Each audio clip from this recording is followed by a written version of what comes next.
Welcome to, and I'm about to change the name right now, to Let's Podcast. I'm here with Lumberjack Cracks, and we're playing some Tecmo Super Bowl on the Nintendo Entertainment System. Wow, that was a really big opening, Tom. I think I like the new name, Let's Podcast. It makes a little more sense.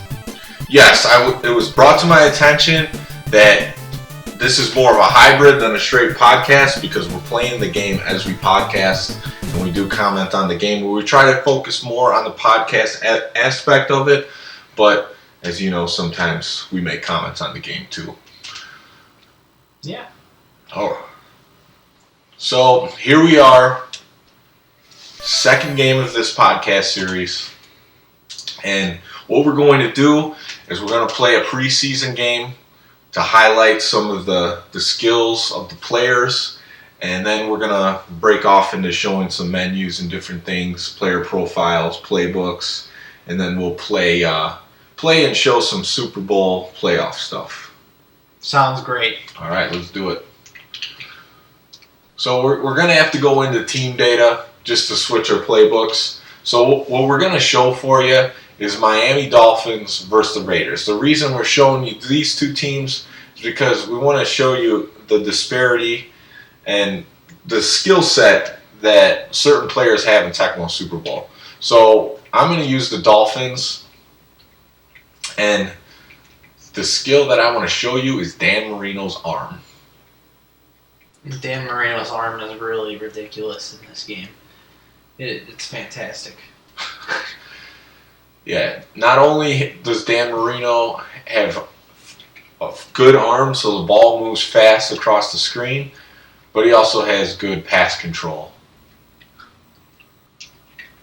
Yeah, it's a pretty deadly combination.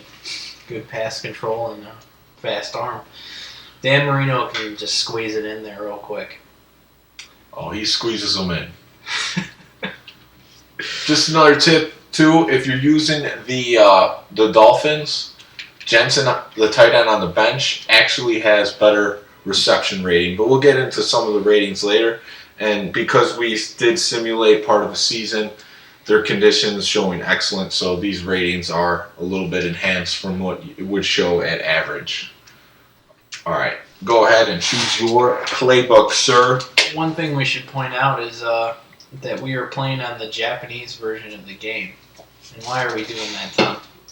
Well, we're playing on the Famicom right now. It's a Generation Next console. This was one of the first remake NES consoles that I'm familiar with. But basically, the Japanese Famicom version of this game plays exactly the same. There's nothing in Japanese. It's the exact same game, just in a Famicom cart. Yeah, there is literally no difference. I can't see one. There might be some coding difference, but it's never been brought to my attention. And this game has been broken down a lot. I don't know if anybody's ever looked into the Famicom version to see if it's any different. It's also more reliable to play it on this system than playing it on the Nintendo Entertainment System, because we did try to record this podcast before. We had some technical issues. It glitched out in the middle of some games, and we actually were able to keep playing, but we don't want that to happen again, and we've never had it glitch out using this cartridge. This cartridge is very solid. With most Famicom games in general, I've never really had any issues with them. So, we're trying to showcase Bo Jackson's speed, which he's the fastest running back in this game. And I am switching him up with ready? Marcus Allen, because now he has 3 plays instead of 1 with my playbook.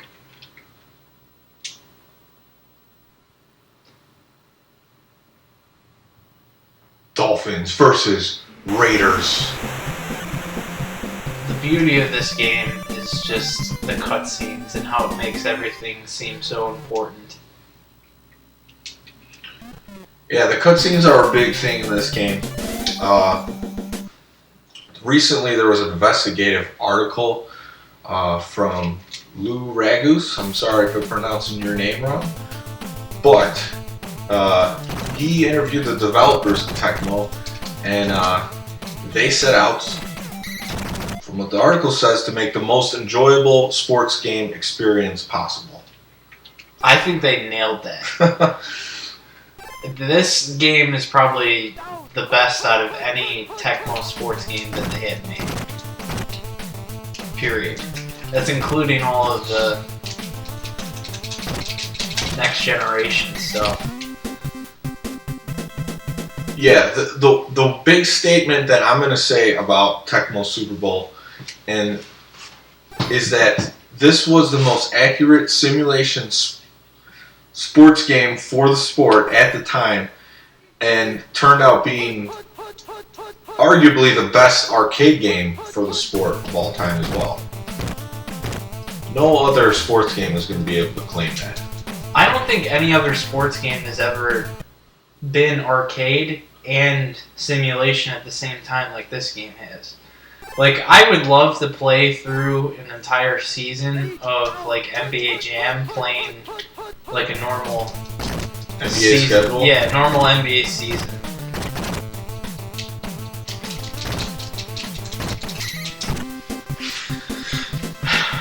So, one of the things that you can notice that it's different from the last one that we did, there's 11 players on the field instead of 9. And you can also notice that the players are smaller, and there's a lot more sprite flicker. I believe they're using a technique where basically some of the sprites don't exist in like some of the cycles, so that's why they flicker, so that they can trick the system to getting 22 sprites on the screen. Yeah, in the article that I will post a link to, that's called the Fathers of Tecmo Bowl, it is mentioned in there that they had trouble putting the 22 sprites on the screen, so they used a technique that basically tricks the Nintendo into thinking that there's less. But you really only see minor flicker, and the players all look like they're present on the field. Ooh, that was a bad choice. So this game has the rights to all the players and all the teams. Was there any game before this point for the NFL that had the rights to all the players and all the teams? I know this is the first Nintendo game, but I can't speak for in general because you had multiple platforms out there. You had DOS. I know Intellivision has an NFL football game, but I don't think there's any players in it. Ugh! What a waste of downs. I probably shouldn't have tried to go for 2 different pass plays with the Raiders. No, when you're the Raiders, you want to run. Not doing a very good showcase of Bo Jackson's speed. Who's the fastest on defense for the Raiders? Anderson's fast, I know that. So look at the pass speed of Dan Marino, how fast the ball gets there. So if you have a skilled player in the NFL, like Thunder Dan, which is his nickname, then he's not just going to be a little bit better than other quarterbacks, he's a lot better. He's an arcade style better than other quarterbacks in the game. And then, if Matt ever gets off a good run, we could show you how fast Bo Jackson is, but play some lockdown D, so... I just made some bad choices. I scrambled one play. That was not a great idea. Hey, sometimes you gotta scramble in Tecmo, you know? So I want to go back to talking about the cutscenes for this game. I think it's something that Tecmo has done really well in the past, because I think the first instance of that is in Ninja Gaiden, and it's kind of like a staple of the Tecmo brand. I mean, Tecmo didn't really put out too many games for the NES, but Ninja Gaiden has a really like theatrical feel because in between the levels they have these cutscenes. They're a little over the top, and they kind of incorporate that into this game, like showing you the important things that happen. Like if the quarterback gets sacked, sometimes it'll be a cutscene that will pop up stating the quarterback sack. Or like when you score a touchdown and whatnot, you know, you get a nice little cutscene and you really feel a part of the action. Right, or even when you're close to a first down, they bring out the chains to show if you're going to make the first down or not. They do an excellent job highlighting only the important things that matter in this game. There's no cutscenes that you see that don't really matter. You know, all of them are part of the core action of an NFL football game.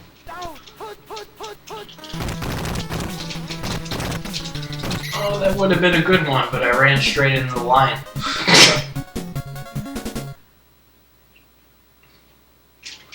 It's interesting to me that Bo Jackson is not only the fastest in Tecmo Bowl, but he's the fastest in Tecmo Super Bowl this game as well. Oh, crap. That was a nice JJ right there. Now, since I said JJ, I have to explain myself. JJ is a term when the player jumps up for the ball. It's mostly related to offense, but it stands for jumping jackass because you could throw some bombs down the field in Tecmo Super Bowl, and you know your player can throw. You can throw it 100 yards, and your guy can catch it. Now it's not easy to pull off, but it does happen. Oh, it happens. Especially when you're throwing a Jerry Rice with Joe Montana down the field. Yeah. Jerry will just jump up and pull things down. No problem. But as I was saying, Bo Jackson's the fastest in this game. He's a 75 maximum speed when he's in average condition. And, you know, Bo was marketed heavily in the late 80s, early 90s, but he never even rushed for a 1,000-yard season. Now, he played short seasons. He never played all 16 games in a season, but he never rushed for 1,000 yards. So, he might have been the fastest runner, but it's just crazy that a guy that has had lesser statistics than other running backs was the fastest in both of those games. Was the MLB trying to keep him safe so they just didn't have him run as much? I really don't know.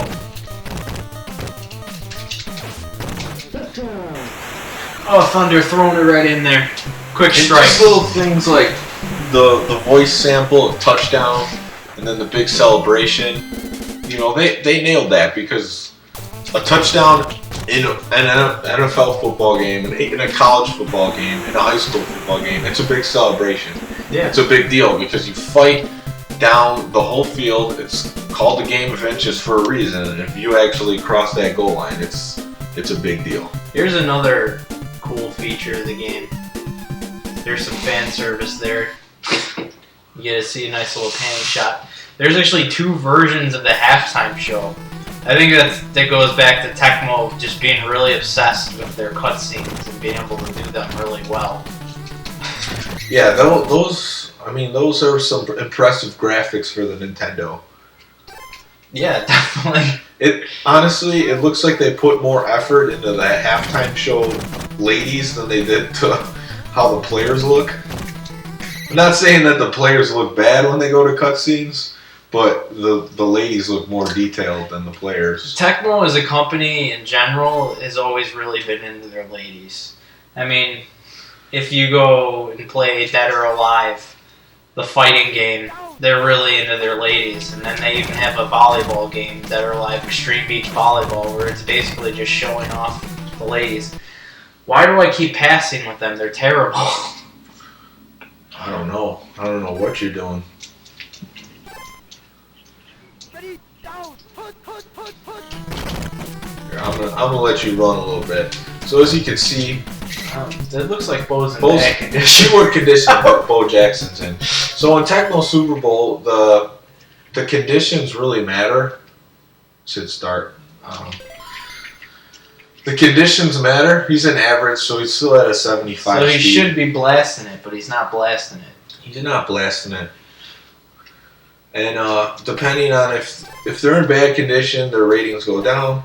If they're in good or excellent condition, they go up. And the elite players at Tecmo Super Bowl will check their conditions of their players at least quarterly to see if they should put someone in off the bench or not. And it might seem annoying to some, but it actually makes sense when you think about it, because throughout the course of a football game, you're not always going to be in the same condition. I mean, you get popped once really hard, and even though you're having a great game, you might be barely struggling through the rest of it. I used to think that was one of the greatest features of this game was There's Bo Jackson. the condition thing, because I mean, in the season mode, someone could get injured, and I remember like the music felt really dramatic when your player got injured. It was like, oh man, my season is ruined. Yeah. Bo Jackson just got injured. And then they also have like a cutscene when the player comes back, and I remember getting really happy because of that.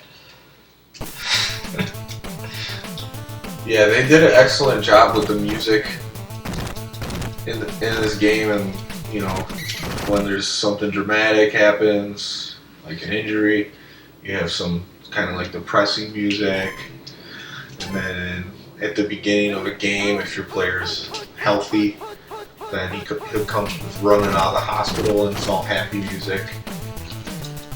And just so you know, if you are playing a season and your player doesn't come back, you can keep resetting the console until they come back the next week. Until they come back. Because it's completely random. Yeah, there might be some kind of pattern to it, but I never noticed it. There he is, Jimmy Jensen. Throwing lasers, Marino. So, one of the things I didn't mention, because I was in the middle of talking, but if you noticed when I was running with Bo Jackson, I was running in a zigzag pattern. And pretty much running in a zigzag pattern is the most efficient way to get away from the defenders, because it confuses the AI, because they try to take the quickest way to get to you. So they'll continually try to tail you while you're zigzagging back and forth. So it's the best way to avoid people. That's what I like to do in a crowd of people to avoid when I walk in a zigzag, so I don't have to talk to anybody. And it is something that you could do, I've seen done in an NFL game.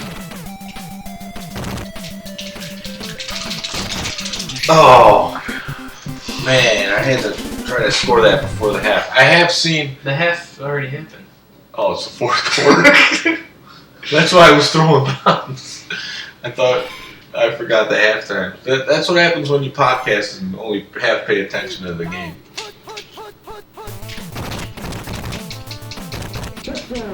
Touchdown. Oh, yeah. Yeah, I guess that's really what sets us apart from the Let's Play, though. Because Let's Play, we'd be paying a little bit more attention, because we'd be just commentating on what we're doing. Field goal is good.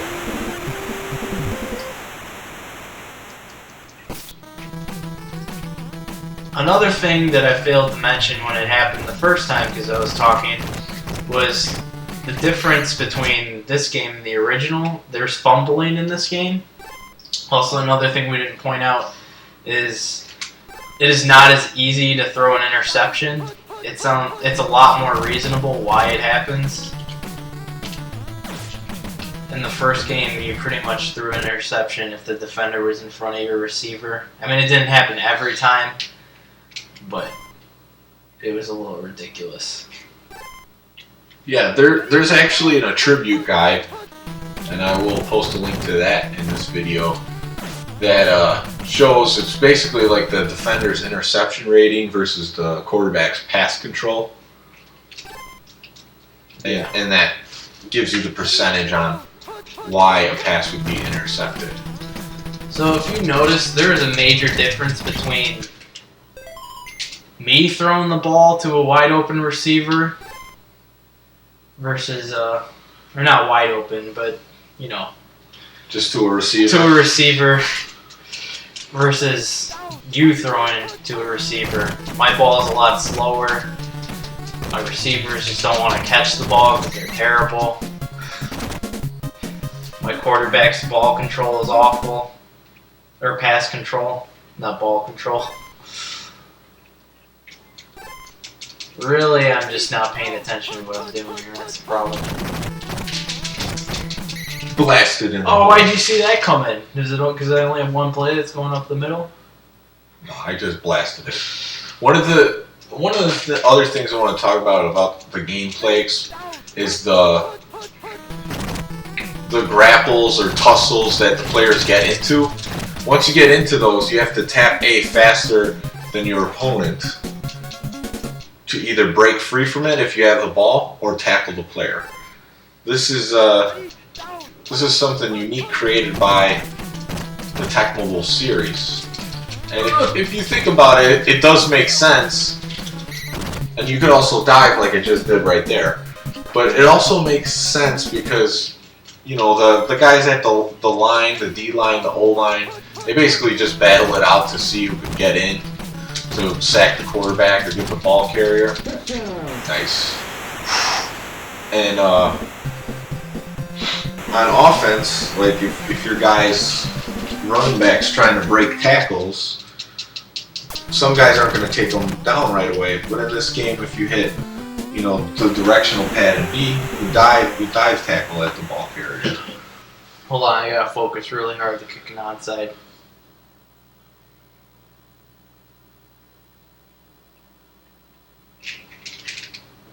You got it. It's a bad one though. If you get it in the blue, you're more likely to get the ball. I think that's just a superstition. You know, kind of like when you were playing Pokemon and you throw the Pokeball at the Pokemon, and then if you hit B, like at the right time, you're more likely to catch it. Do you remember that? Not really. I don't think the people that listen to this will get that reference. Somebody will. Somebody might. If Jace listens, he'll understand. Jeez. So, go ahead and pick your play. Oh, it's me. So I'm gonna show you a run with Paige, and he has high. Oh, You're show getting stuffed. I just got stuffed right there.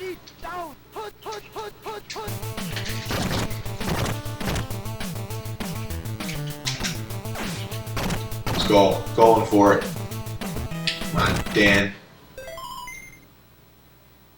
Ooh, shut you down. I got 40 seconds. I'm gonna keep this one interesting. Going for it.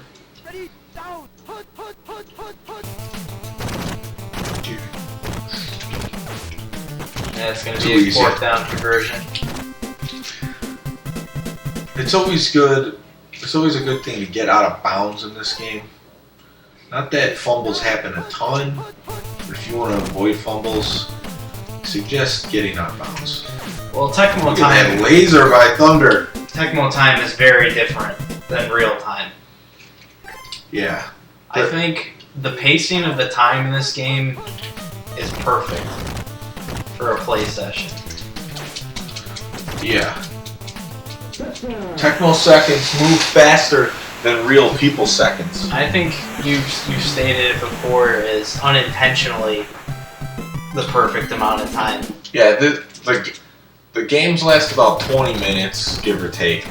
But I think the game's unintentionally the perfect amount of time for a game. And that's because when you kick the ball off, the time starts from when you kick the ball off. And it shouldn't start then. It should start when the kick returner gets the ball. And in this game it doesn't. But that's what, you know, makes it the right amount of time in this game. So what were we looking at right here, Tom? So you didn't complete one pass in that game. That's because Schroeder is the POS. And what I like about this screen right here, a lot of games like to use newspapers at the end of the game, but this looks more like what you would see on a TV broadcast at the end of a game. And this is some really intense stuff. I mean, this is heavy stat tracking right here. Like, you get a lot from this screen. You get great music too. Yeah, you got its own unique music for the end of each game. And it basically just highlights the offensive stats of your running backs or runners, the quarterbacks and the receivers, and then also how much you ran in your first downs. So now we want to get into just a little bit of what this game has to offer outside the game, because it offers a whole lot more than Tecmo Bowl. So preseason wise, and this game, you can, obviously you could coach, you can watch a game, or you can play man to man. I don't think I've ever done a full game of coaching, but it's there for the taking. Why would you want to? Well, you could do like a drinking game that's coach versus coach. That sounds awesome. Yeah. I changed my stance on that. It's because you're not, you're playing for the team, and you could pick the other guy's play, but then at the same time, you're not really have to focus every single play. You're just picking the play. So yeah, you don't have to sell it to me anymore. You sold me when you said drinking game. And we'll skip season just for a second. Pro Bowl, same thing. You can play a Pro Bowl. The cool thing about the Pro Bowl is you can actually put any player on the teams on the Pro Bowl. Yeah, and this shows the team data for the Pro Bowl. These are the default players that are in the Pro Bowl. So you got QB Bills, which is Jim Kelly, Warren Moon, Bo Jackson, Thurman Thomas, Bobby Humphrey, and then it goes from there. But you can change them out. You can change the playbook. You play a Pro Bowl, and the Pro Bowl has its own unique music. Yeah, the music in the Pro Bowl is awesome. I wish I could play it all day. Put it on your iPod. Put it in your iTunes. Put it on your iPhone. Go to the gym. Music. Go to the gym. Listen to the Tecmo Super Bowl Pro Bowl music. I don't even put that. That sounded more like Mortal Kombat. That's probably the playoff music. But let's take a look at the team data, because this is a huge highlight and something that this game showed off first on the Nintendo. It might have been one of the first sports games ever to do it like this. So if we go into the player data, let's take a look at Barry Sanders. So right off the bat, the picture on the upper left-hand corner. So you can visualize, you can get to see what the player looks like. And all of them in this game, they do a pretty good job of kind of resembling the player. Even though there's a predetermined amount of faces, but they do a pretty good job of picking out ones that kind of look like them. And it gives the guys a lot of character, because in game, everybody looks the same. It's just their skin tones are different. But then after the game, when you come to look at your stats, okay, now the guy, he takes off his helmet. He has his own. Each player has like their own persona almost, because they have their own stats. They have their own profile picture. That's one thing that I've always loved about this game is, if you're playing just a regular Mario game, you know who the characters are. You got Mario, Luigi, Bowser, but Tecmo Super Bowl had all of these guys that took on their own personas on each team. And to me, that was awesome, because this game had more characters, in a sense, than any other Nintendo game, if you look at it that way. Yeah. Now, this is the stats from a full season of Barry Sanders, and this was simulated. But basically, it shows his rushing totals. He had 116 attempts, 1,191 yards, 12 touchdowns. And then his receiving stats, and they didn't use him as a kick returner or punt returner. Now, the running speed is how fast, so he's a 38, is how fast they start running from just standing still. Rushing power is how fast they accelerate. And then maximum speed is how fast they can run when they're at their maximum speed. So those are 3 key statistics. Barry Sanders, he's the second fastest running back in the game at average with 69 maximum speed. Hitting power, not so good for him.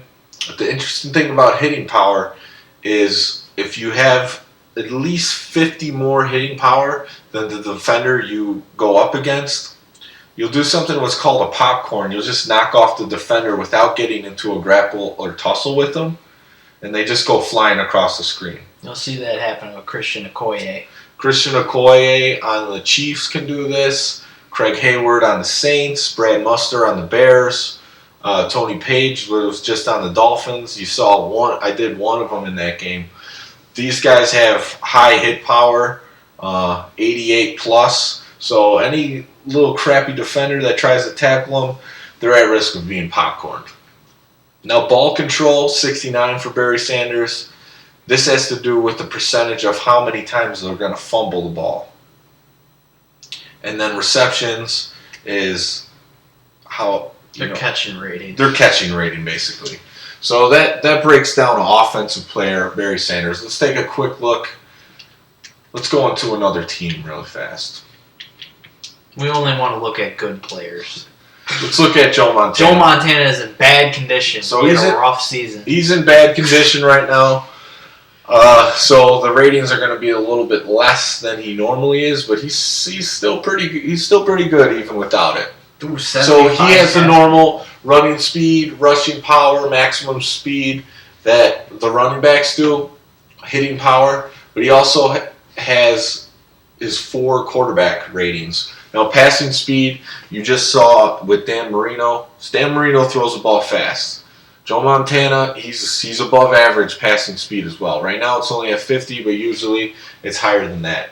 Now, pass control is a key rating in this game because it is actually the accuracy of the passing and how much the ball's going to be intercepted.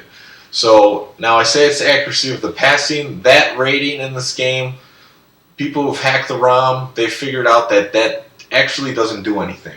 So just disregard accuracy of passing. It doesn't do anything in this game. And then the last one, avoid pass block. It does exactly what it says it does. It's just how often the ball's going to get tipped when the quarterback throws the ball. So avoiding the pass block. All right. Let's look at a defender really quick. Lawrence Taylor. He's in good condition. One of the best defenders in this game. He has the abilities, the top 4, they're the same as the running back. I've already explained those. But on defense, you also have an interception rating, and that calculates how good they're going to be at intercepting a pass when they go up against certain receivers, or they just get to a ball when there's no receiver there, how often they're going to intercept that pass. And then quickness is another ability that doesn't do anything. It doesn't? Quickness does not do anything. It looks good. 88's nice for... That's a big rating right there. 88? 88 quickness looks really nice, but it doesn't actually do anything on defense. This was actually asked in that article I talked about by the investigative journalist. It's been a long time since the guy actually made the game, so I don't think he actually remembered that specific ability, but it came down to, it sounds like they just ran out of time.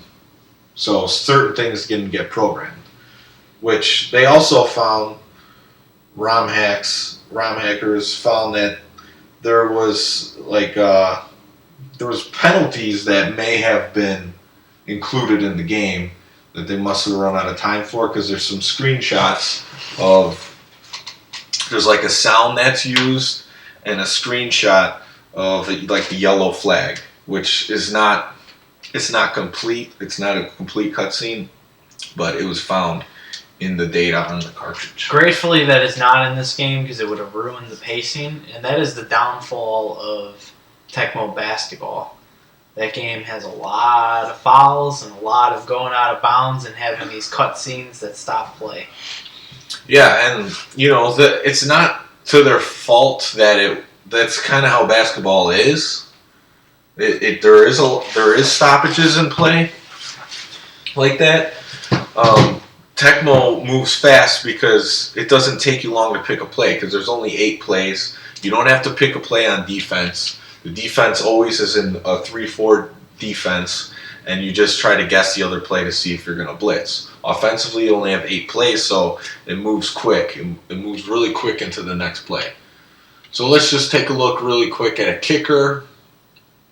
He has, 2 abilities that other players don't have. Kicking ability. He's had a really good kicking season. Yeah. 8 out of 9. 51 out of 53. Not doing too bad. And then avoid kick block. Because, you could get blocks. You could get kicks blocked in this game. So if you've noticed. Same thing for the punter. The stats have been kept very well on each player, on each team. And I think we'll get into it, but there's a good tracking of this and put into a nice list. But we'll get to that. Yeah, and another thing I wanted to show is 2 different things. One, wrong side. There we go. Where's the right tackle? Oh my god. There he is. Okay, so another thing that they found in this game is that the right tackle, when you get a kick return, and this is just a kick return, when you get the kick return from the kickoff, the player that returns the kick takes the maximum speed of the right tackle. Now, I showed you the Saints because they usually have the fastest with a 44 speed, but it's in bad condition, so it's down. So, it's not as easy to return kicks in this game as it could have been if you just took the maximum speed of that player who was actually returning the kick. Yeah, you could just throw Bo Jackson back there and you just run the entire field. Now, punt returns.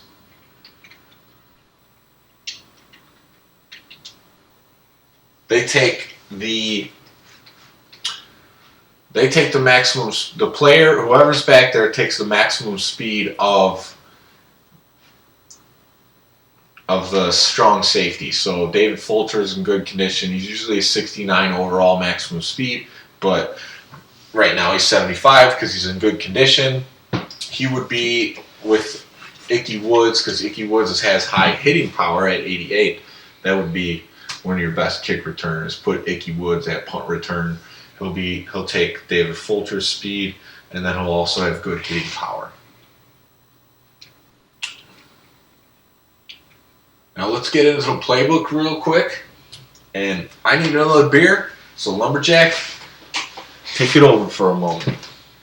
So yeah, as you can see, when you look at the playbooks, they're actually preset for each team. And they have a lot of different options, like the play right here. This is a flea flicker. It's a little crazy. But, so you can actually click on the play and then switch it to whatever, which you saw when we were doing our own playbooks. So obviously you want to set something up where the defense can't really tell what you're picking, so you want to make sure that you got all the formations that are similar. Like sometimes you'll see a play that looks like this one here that has these white lines. The white lines show that there's going to be motion in that play before the snap. And then there's actually plays where they'll start in an entirely different formation and it'll look like they're calling it audible. But those are usually dead giveaways to the defense. So you have to know which plays actually do that.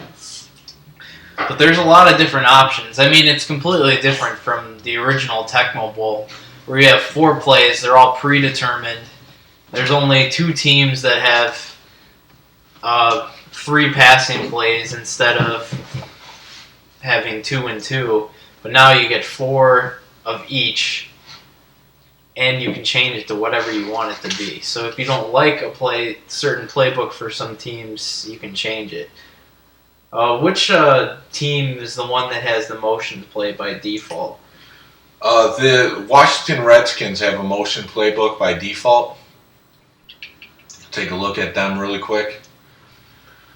So this is what the motion playbook looks like. There's a strategy to picking your playbook, and really you're just trying to disguise your play between a few plays. So I'll take you into my playbook really quick. I was just the Dolphins. Now the one play that's a dead giveaway is a shotgun play, but as long as the opponent doesn't pick it, I can usually get positive yards out of that play. And with Dan Marino, you can whip the ball out, and it doesn't make a difference. Even when you pick the play, sometimes Dan Marino's pass speed is so much faster, and you can get out in front before the blitz. Yeah, it's really, if you like passing the ball in this game and you believe you're good at it, Dan Marino's a great guy to do it with. Now this running play on the top right and this passing play are identical formations. So if your opponent sees that formation, they know it's one of those 2 plays, but they don't know the exact play. Now, this play, running with Smith to the right side, and this pass play are the exact same formation. So it is disguised, and then you have 2 runs that are in 4 wide receiver formation. This one, and also the third one, and then bottom left corner. They all start in 4 wide, so the opponent is not going to know which play it is exactly, because if you do know the play, if your formations is a dead giveaway, then there's strategy for that, which defender to choose on defense, and then try to blow up that Another play. thing that can kind of screw you over is if you have some white players and some black players, because they'll actually stick out, and you'll see, like, let's say you have a fullback that's white and you have a running back that's black. They will switch spots depending on who's taking the ball on some of the plays. So it's a dead giveaway if your defender's good and they pay attention to that kind of stuff. Yeah, that's a good point. That can happen if you put basically a black and a white guy back there. You can give away your play based on that. So, if you don't want to worry about it, you're usually safe putting a couple black guys back in the backfield, because most of the running backs are. There's a lot of white fullbacks in this game, and basically those are the only 2 skin tones you have for your players. So, on the Dolphins, it's not a problem. I don't think it would be a problem anyways. I think these 2 match regardless. But yeah, that's a really good point. Now, I just want to go into so in Tecmo Bowl, you only have 4 plays you could pick, and I wish I don't know how many total there are in that game. It's probably something I should know. And I don't know how many total are in this game, but they gave you a lot of options in this game, and it's great that you could edit your playbook, because in Tecmo Bowl you're stuck. The original game, you're stuck with your playbook. I kind of covered that. And then this one, you're not. All right, thanks for covering that. So you can mix and match, but it's just crazy that they thought deep enough to have a flea flicker, a wide receiver reverse. Yeah, because these are plays that don't happen very often in an NFL game, but they do occur, but they're more like trick plays. But the fact that they included them in this is certainly awesome that they did that. Sometimes I throw that in my playbook too, the flea flicker, just to throw you off. Use it once a game, and sometimes you'll get some major yardage off of that. Yeah, the flea flickers are usually pretty easy to tell when you're doing them. It's hard to get fooled by. Well, it depends on who play action's a little bit better. And another awesome thing, just looking at this screen, since this is the first NFL licensed game with the teams and the players on Nintendo, just the fact that you could go to a screen that shows you every single team's logo on their helmet, that's just an excellent visual experience for the time. Yeah, I mean, it's almost like this screen is reminiscent of a fighting game where you can see all your characters on the screen and then pick according, like, oh man, this logo looks really cool. Pick this team. Yeah. You have no idea about what the team actually is about. Yeah, I mean, there's selection screens in a lot of sports games that are awful, and all other kinds of games. But I love the selection screen for team data or whenever you're picking the team because you just have them all right there. This one's And you don't have to look at the words. You can just look at the pictures of the helmets, and you know exactly what team you're going. This one is way faster than what I would call like the EA style, where it's just like you scroll through the list in alphabetical order. No matter, if you want a team that's on the complete opposite side of the alphabet. And then you end up scrolling past them because you're not paying attention. Right. Yeah. In a lot of ways, Tecmo Super Bowl was ahead of its time in ways that I don't even think they realized. Yeah, definitely. Besides for all the things we're talking about right now, the gameplay is number one. But everything else just enhances the experience even deeper. And we're going to show you some of those things right now. So when you go to team control, you don't just have to pick one team in Tecmo Super Bowl. You can play the season with every single team if you want. You can choose to play the season with a couple teams. You could coach a team. So, Buffalo right now, I could be like, oh, I want to man this team. I want to play. Say you want to play the whole division. Okay.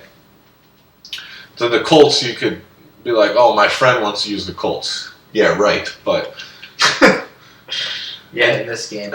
And then the Dolphins be like, yeah, I'm gonna coach them.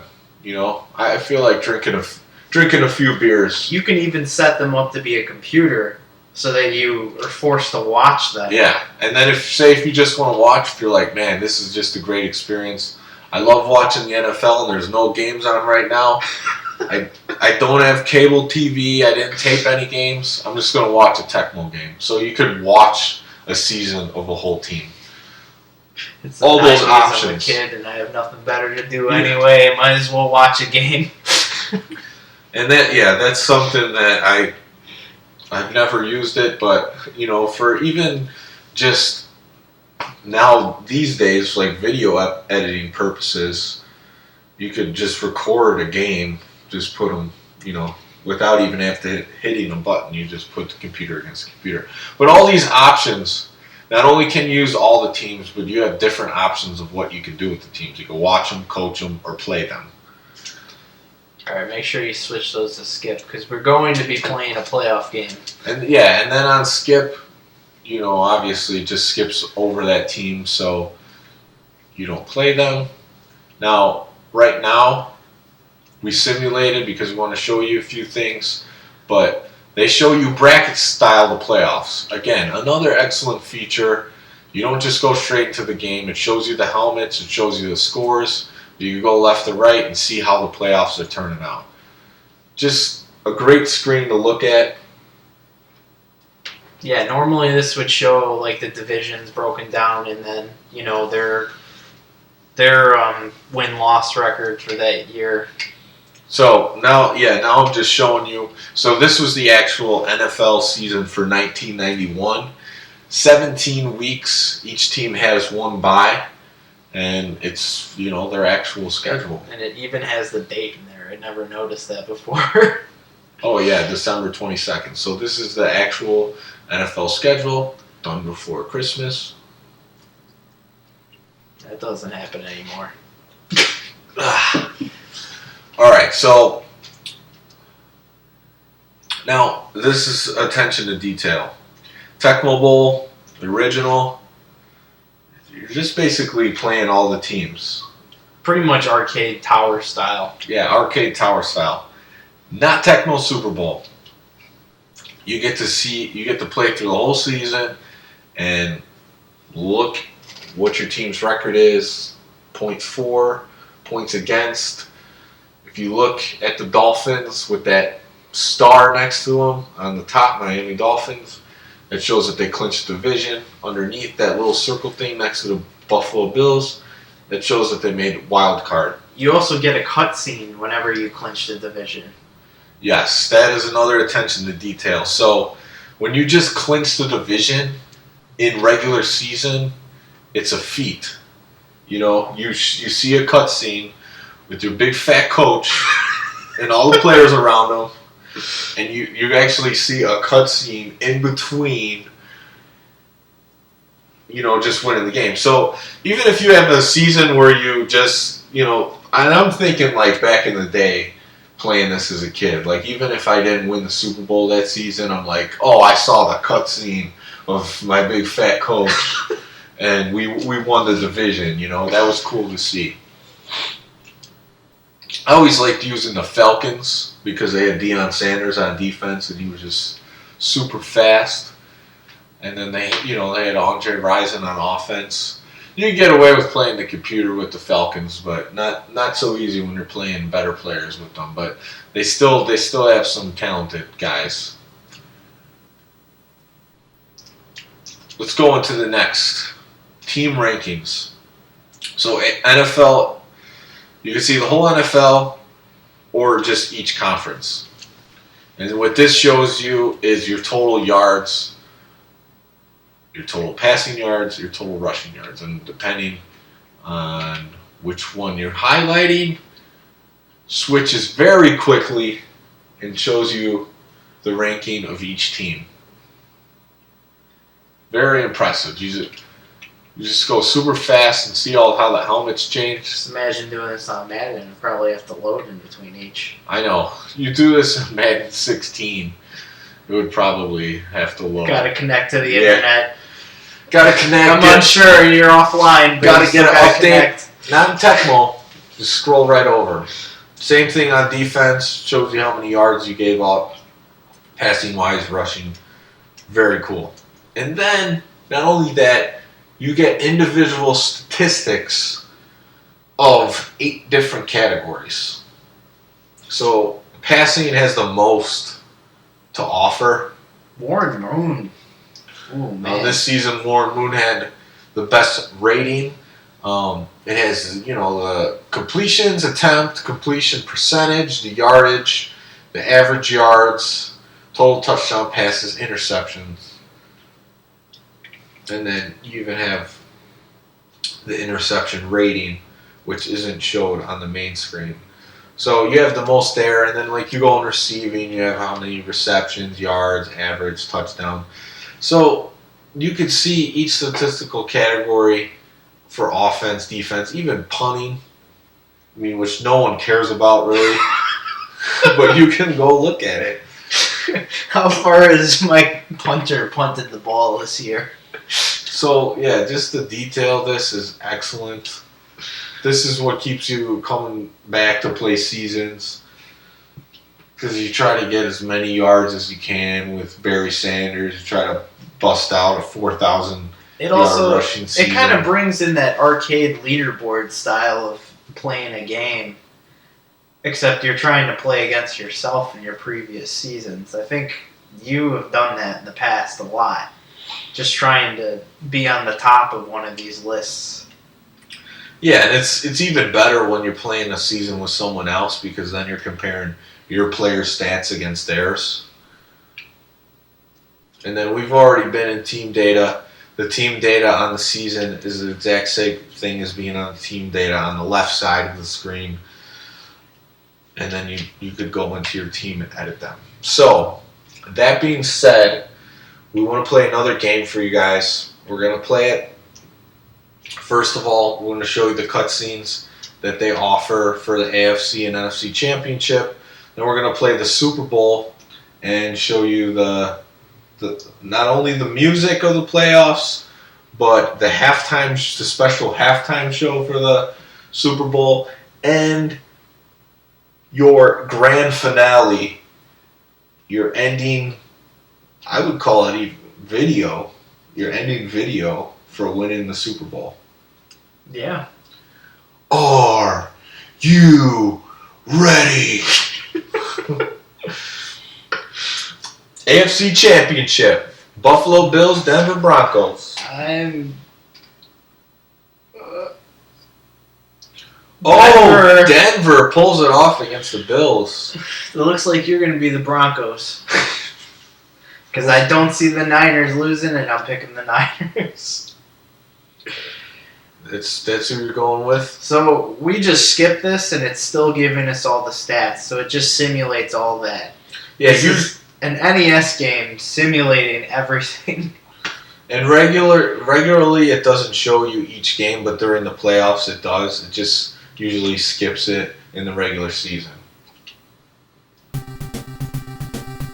Oh, wow. Great job, Denver. Look at the cameras flashing in the background. So it's basically a still image with some camera flashes with its own music, though. Really cool. You know, another accomplishment. So not only do you have the cutscene for winning the division, but now you have the cutscene for, you know, going to the Super Bowl. Let's see it. We got Cowboys and Niners coming up. Oh, here's the return. Yeah, Kelvin Martin. That's wide receiver for Dallas Cowboys. I used to get so happy whenever that cutscene. Come on, Cowboys. Let's see. Denver and Dallas will be a good matchup. Just ability-wise, rating-wise. And the Niners trash them. Oh. They missed the they missed the point after attempt in one of the quarters. It happens. In this game, there's very few kickers that will miss the point after attempt. Congratulations, San Francisco 49ers.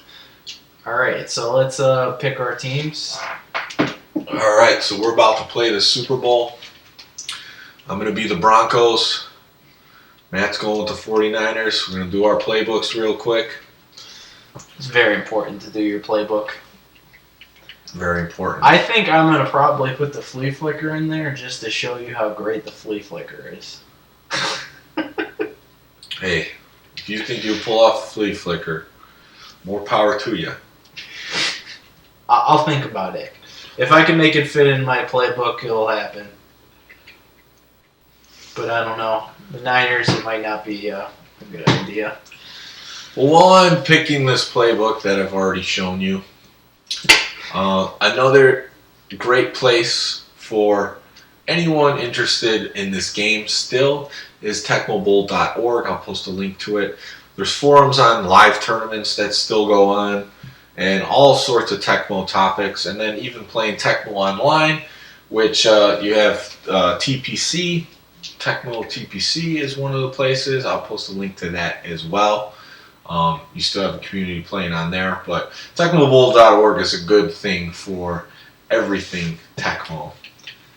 Let's see, no injuries. They also have a tier list on there for each of the teams, just like you would in a fighting game.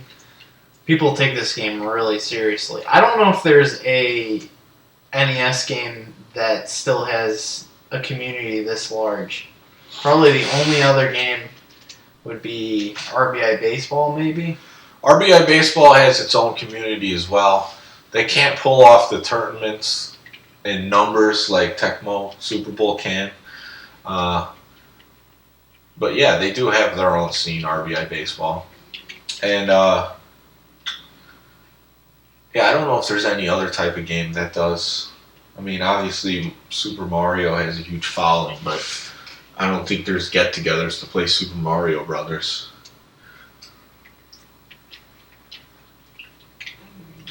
So as we play this Super Bowl game, since we talked a lot about this game in detail now, we're going to talk about our experiences with Tecmo Super Bowl throughout the years and, you know, currently, because this game means a lot to both of us. It's my favorite game of all time. And, you know, no single game really compares to it for me. When other people pick a best game of all time, you know, a lot of times it's not a sports game. But for me, playing a lot of sports games, being a retro sports gamer, that's what I like to play at least 80% of the time in sports games. I think that's great. that you pick a sports game as your favorite if you're going to be the retro sports gamer. Well, yeah. It makes sense. Even people who don't play sports games, they have respect for Tecmo Super Bowl and the Tecmo Bowl series. Yeah, definitely. It's the most well-crafted sports game probably on the NES. All right, we're having fun. We're drinking I'm drinking a Lagunitas IPA right now. Matt's drinking a Vanderbilt cider. We're headed into the Super Bowl, baby. So you know what time it is. One of the things I really wanted to highlight by picking a Super Bowl game is the music. This game is very impressive with its music. I mean, playing a preseason game has different music. Playing a season game has a different music. Playoffs has a different music. And then the Pro Bowl has different music. You want a kick or return?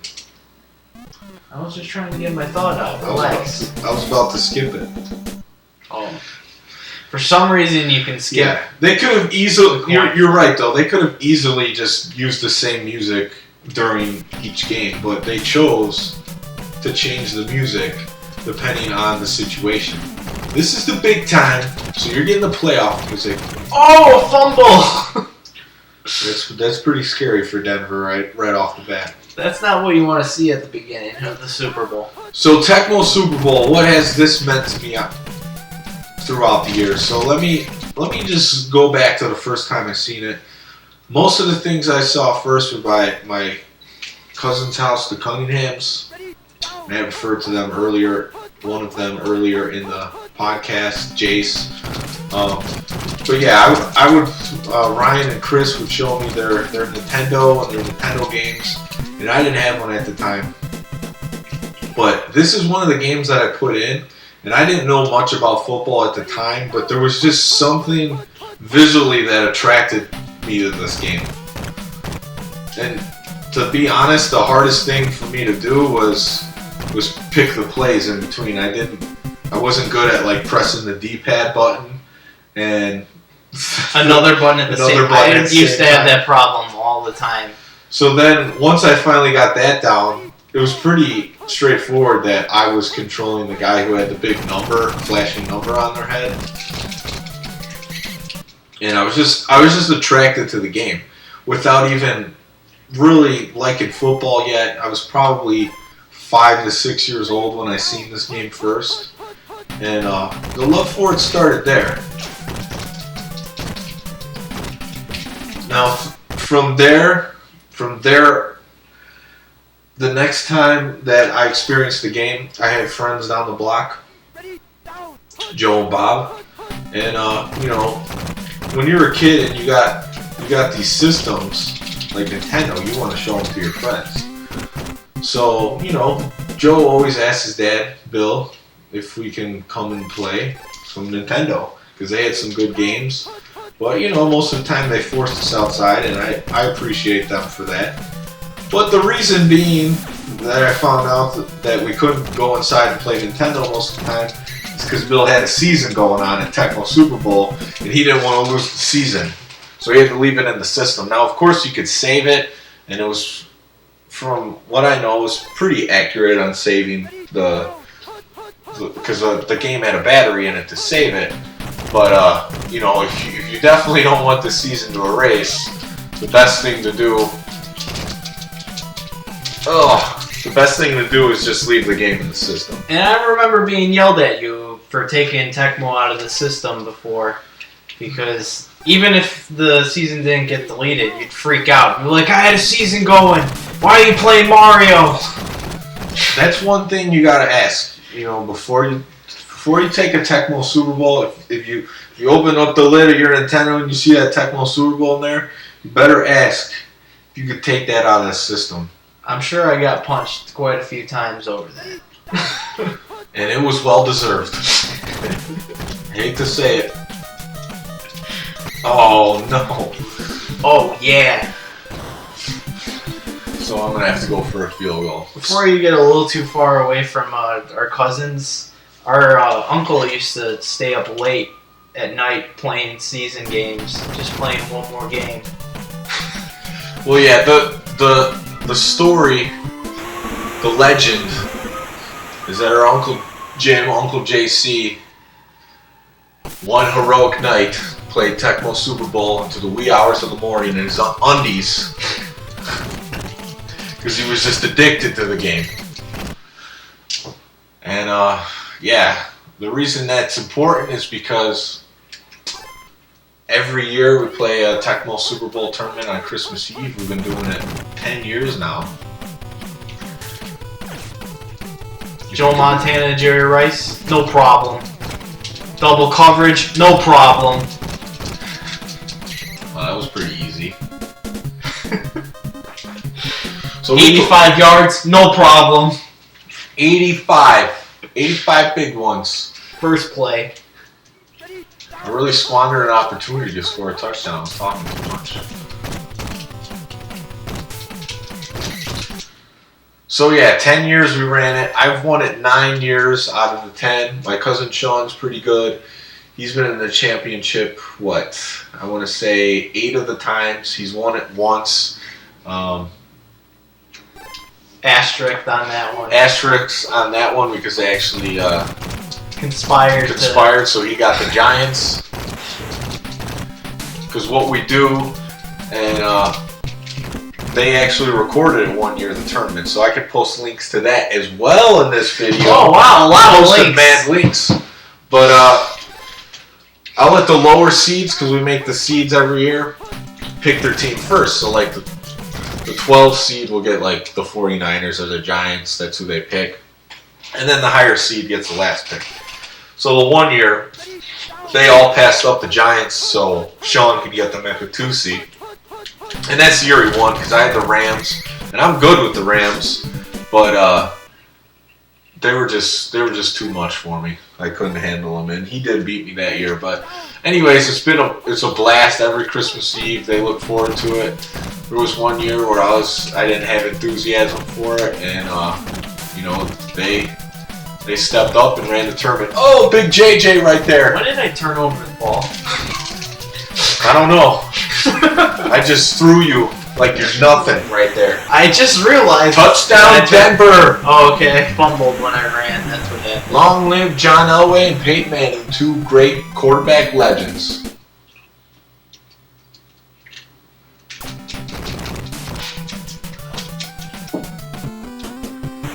So 10-0. I've been in the championship twice. This last one I was in the championship with you. In the Christmas Eve tournament. And, I blew a chance. I was the 49ers, like I am right now, and I'm blowing it.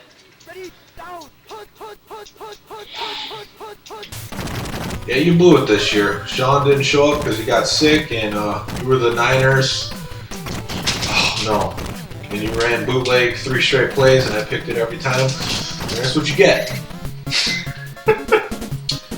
And as I continue to tell you about my Tecmo story throughout the years, I also played this with my friend Joe Thompson that lived a few doors down. He loved playing this. We played it on our back porch. You gotta be kidding me every time I run the ball. Don't run, you're the 49ers. So we played this game. Oh, here's a special halftime. I know you want to talk about this. So, this is the Mighty Bomberjack show, which is based off of their game, Mighty Bomberjack. It sucks. It's just one of those old NES games. But the real cool thing about this is there is a different halftime show just for the Super Bowl. So this is your reward for getting to the Super Bowl. You get to watch this halftime show. It's not good, but it's there. It's kind of like the Super Bowls these days, how you're so underwhelmed by who they have performing. You're like, oh, it's the Mighty Bomberjack show. Oh, Coldplay. Oh, yeah. I'm so excited. Alright, back to the Tom experience of Tecmo Bowl and the greatest moments of his life.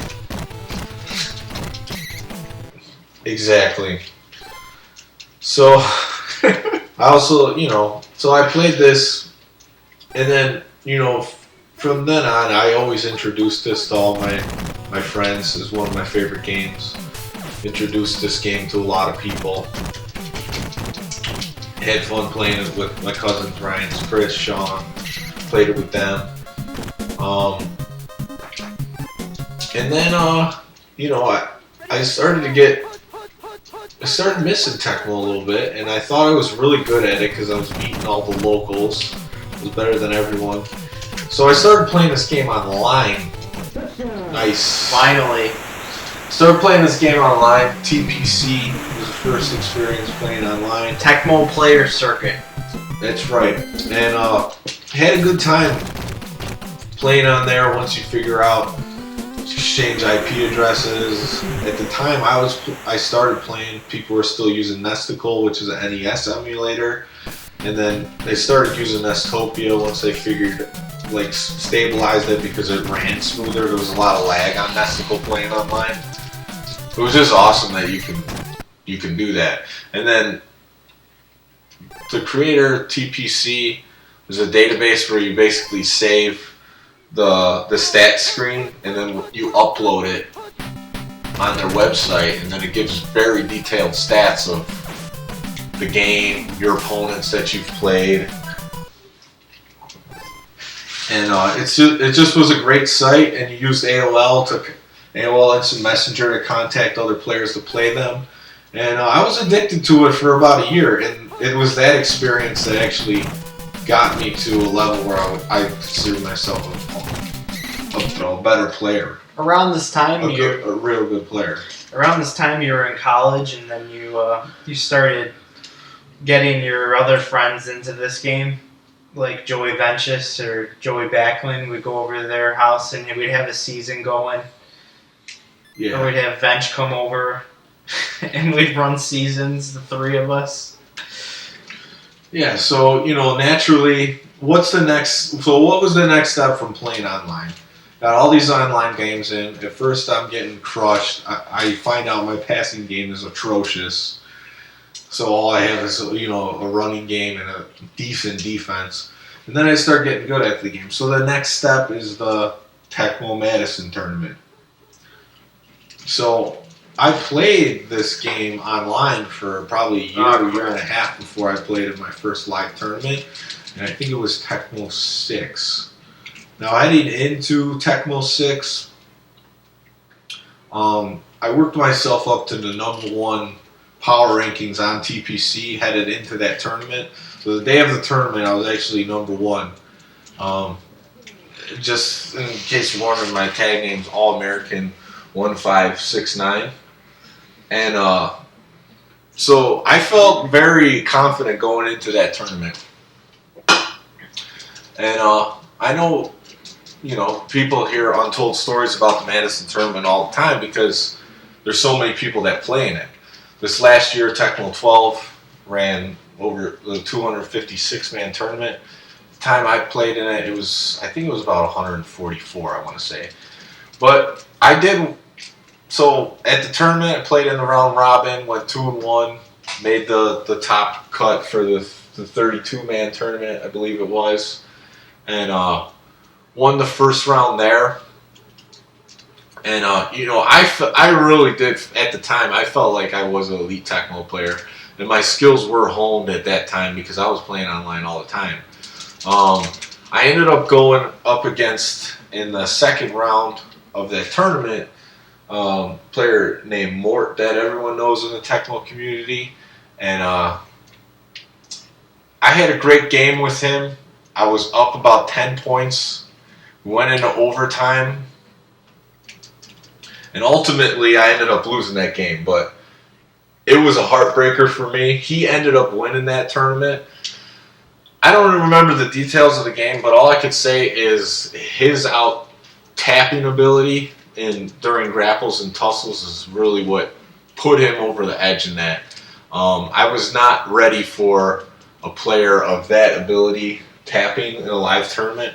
I think it startled me a little bit to see someone switch their controller stance from, using your thumb on the A and B button to switching to tapping with your index finger and your thumb as fast as you can. And he broke some tackles on me, and if it wasn't for that, I could have made a deep tournament run. So that was a little bit discouraging. But congrats to him winning that tournament. But that's an untold story of mine. And, he could have been knocked out then, but he wasn't. He won the tournament. Good for him. So, I played in Tecmo. I played in a Chicago Tecmo tournament, and that was fun. Same thing, went 2-1 in the round robin tournament. It was run by a player named Kickoff. And there goes the game. Lost in the first round there, and you knew you were going to lose this game, even with the 49ers. I was hoping for a comeback. If I didn't fumble twice in the red zone, mind you. Always pass control. And, so lost in the first round that tournament. Played in the next year, Madison. Was 1-1. We didn't really prepare for this one at all online. Wasn't playing actively. I was up big in a game, double digits. Ended up losing the game because of two Tecmo fumbles, and I was discouraged after that tournament. Didn't play up until this last year, Tecmo 12, which is punt it. I will punt. Tecmo 12, which they said is their last 256-man tournament. ESPN covered it. They also covered one of the tournaments in a short documentary on ESPN. Just a great experience playing there. The two Wisconsin guys, Chet and Josh, they do a great job running that tournament. Sad to see it go because it's a ultimate experience for Tecmo enthusiasts. But there's a lot of people picking up the slack in different tournaments. That's your go-to to Jerry, huh? Tom, I have thrown that play the first down of every possession, and it has worked out every single time because you've been talking. That I have. So there's a few more tournaments that I'm eyeing. The one that I think might take over for it is one in Green Bay. Nice touchdown. Oh man, that does not happen. The Thunder Bowl's looking pretty good. They got their own website. They've run it a couple times. They have all their systems and TVs. So that might be one I'm interested in playing in. So we'll see. Oh, we need to get another onside here. See what you can do. Oh man, this is huge. It's a good kick. So legend goes that two-player does not get the benefit of doubt on onside kicks. Oh yeah? I haven't worked out the percentages on that. Oh man. But that's what they say. So we got a minute and 10 seconds of Tecmo time. So let me talk about what this game has meant to me. Now that I took up the whole Super Bowl talking about my experience with it, and I could go on even further, but I've talked about most of the bullet points. I mean, obviously, being the brother of somebody that is so enthusiastic of this game has been infectious in my life. So, I've enjoyed this game to about the extent that Tom has had. Probably not as much, because I wouldn't say this is my favorite game of all time. I might put it on a top 10 list, but I like a different style of game. I did go to the Tecmo tournament, Tecmo 6 with Tom. That was a great experience. It was really fun. It was back when we were playing consistently, like seasons with bench. So that was really fun. I remember, like what you were saying with the playbook, like picking the plays was difficult for me. Stuff like that. Super Bowl winner. But, I have a lot of nostalgia for this game, and it will be one that I'll always go back to. One thing Tom failed to mention is one year that we played in the tournament that we have. We played a ROM hack version, which basically just brings the teams up to the year that, whatever year it was. I don't remember which one it was. But every year somebody does that. They make a cart for it. So you can buy that online. I don't know, probably like Etsy or something. You can just Google it. There is one out for this year too. And in that ROM hack, they've actually figured out how to add all the new teams, because there's only 28 teams in this game, so they add 32 teams. And there's actually, if you were ever interested, I don't know if you would be if you're listening, but you can actually edit every team yourself. There is a program where you can take the Tecmo ROM and edit every single team. So let's say you wanted to have custom teams and come up with, the stats. And there's your big fat coach. Yeah, he lost some weight though. It looks like. There was one point when I was trying to make a ROM hack where I was switching all the players that had Mario heads. I got about halfway done with it, and then I just didn't go back to it. I changed like the ball into a Yoshi egg. It looks really cool. Some people would be into that, because a lot of people have nostalgia for a Tecmo Super Bowl, even if they're not a huge sports game fan these days. So here we are with the ending credits for winning the Super Bowl. Now, a lot of games, platforming games, they have an end screen that you try to see to beat the game. Tecmo Super Bowl has this, and I haven't played all the Nintendo games, but I could confidently say I don't think most games match up to the ending of this game. No, I mean, a lot of platformers, you get to the end of it, and it's pretty much just like, congratulations. Good job, buddy. And this has its own cutscenes. That one's in the game. That's Not black and That's white, for though. a bomb. That's who we could assume to be Barry Sanders, taking off his helmet. Could be Albert Bentley. The Colts. Gatorade's all little movement there. Yeah, so I mean, this is a complete game, as complete as a game as you can get on the Nintendo Entertainment System. Yeah, for sure. This game is so well-rounded, it's completely ridiculous. It's unbelievable. It's a fantastic game. It's got so much variation to it. It's got different music, different halftime shows, stat tracking, unbelievable gameplay. So much character in Tecmo Super Bowl.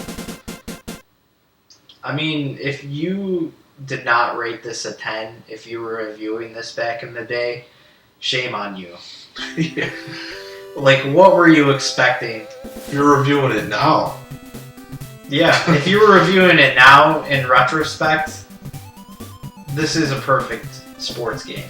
There is not a better sports game than this game on the NES. No,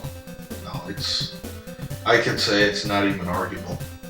Some people like the first Tecmo better, which I can understand. Well, that's a nostalgia It's thing. more of a nostalgia I mean, thing. obviously we have hardcore nostalgia for this game, but Yeah. How can you can't match up against this game? You still, in 2016, had a 256-man tournament with Nintendo set up at a bar. Everyone playing Tecmo Super Bowl, wearing old school football jerseys. I mean, how can you beat that? in an active online community. Active online Been community. around probably as long as the internet and emulators. People had to put in effort to make that happen. Individual contributions. Consistent ROM hacks every year for each season. Yeah, the only thing you'd say is, some of the rules aren't perfect. We didn't talk about how you can't have a touchback. Yeah. You can only have a touchback. I mean, you can have a touchback. That's not what I meant. You can't do a touchback on a kick return. If you get tackled in the end zone, it's a safety, but it should be a touchback. So that's just a rule oversight. Given that the guys who developed this game are Japanese developers and that they didn't necessarily know the sport, like grow up with the sport, the fact that they learned the game and created something as great as Tecmo Super Bowl is just mind-blowing. Just completely mind-blown that Japanese developers are able to learn the game this well and create such a excellent experience for people to enjoy for years and years to come. Let's talk a little bit more, and I'm just going to throw this up on the screen. Your coach, it's coach versus coach? Yeah, that was an accident. It might be computer versus computer. I just want to show you the music for this as we talk a little bit more about this game. We're not going to finish this. No, probably not. But I might finish another beer before we finish this game. But always love the Pro Bowl music.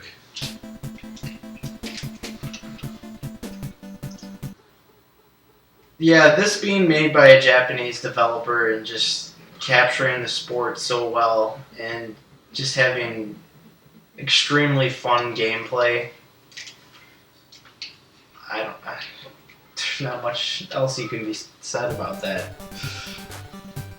Yeah, this game is 25 years old, so if you haven't played it by now, you know, there actually is a lot of people who haven't played this game. And they're younger people that were born after this game came out. This game came out in 1991. And I actually met a guy at the last Tecmo Madison tournament. He's 19 years old. He was in my pool play. And, you know, he was also from Illinois, from Lombard. And, you know, he just started playing Tecmo Super Bowl. He found it online. He actually got the cartridge and a Nintendo just so he could play this game in season. So even though it's not, I wouldn't say people flock to it, like younger people flock to this game, but there are a few. And even the guy who was in second place in Tecmo 12, he was 20 years old. So he's born way after this game came out. Well, not way after, but he was born after. Way after. Making yourself sound like an old man. Yeah. Yeah, I'm not that much older than him. This game came out a year before I was born, so. Well, it's just like the Nintendo. It came out a year before I was born.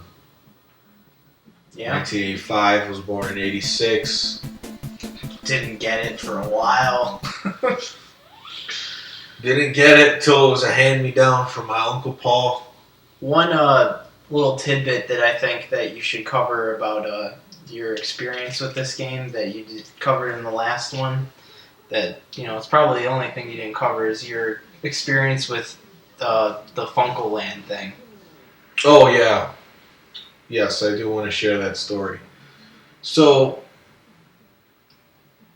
even though I experienced this game a few times, I was playing a season with my friend Joe McCullough, and I decided, you know, I wanted to get this game because I had a Nintendo.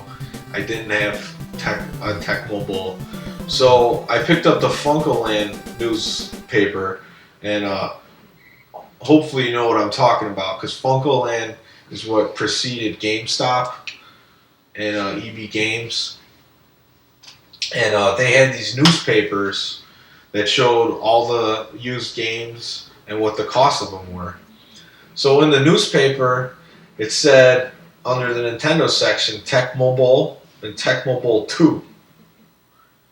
So me playing this game, I'm like, there's a Tecmo Bowl 2 because it's called Tecmo Super Bowl. So I thought Tecmo Super Bowl was Tecmo Bowl 1.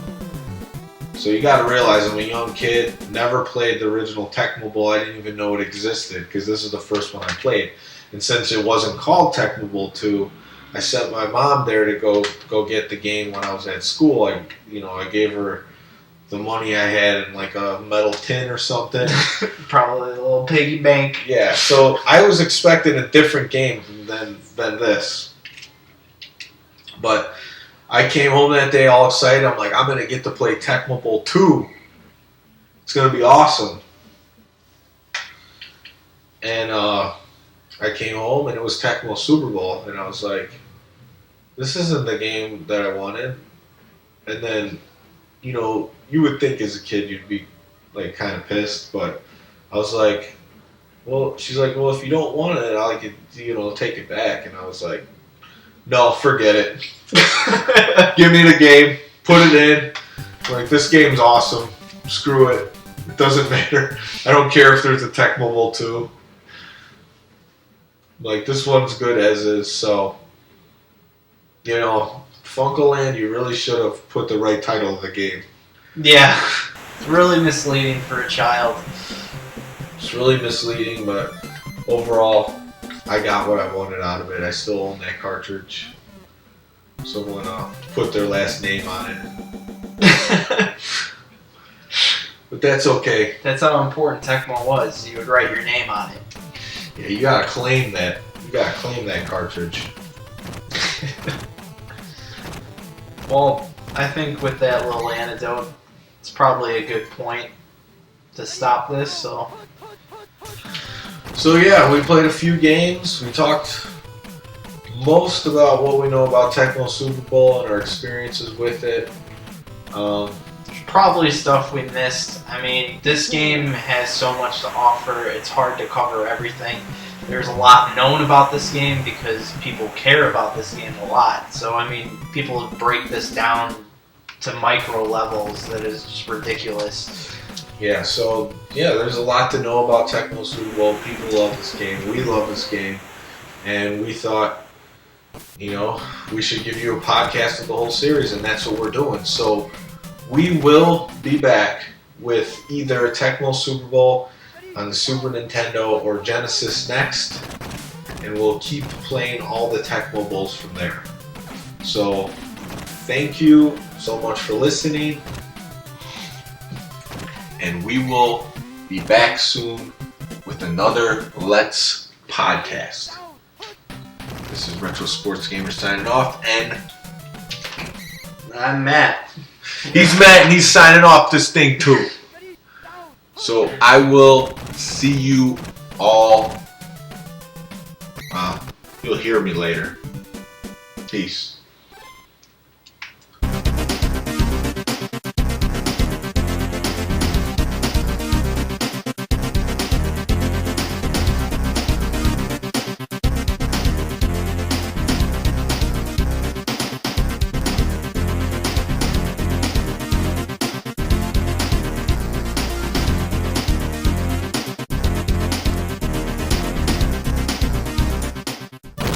Touchdown!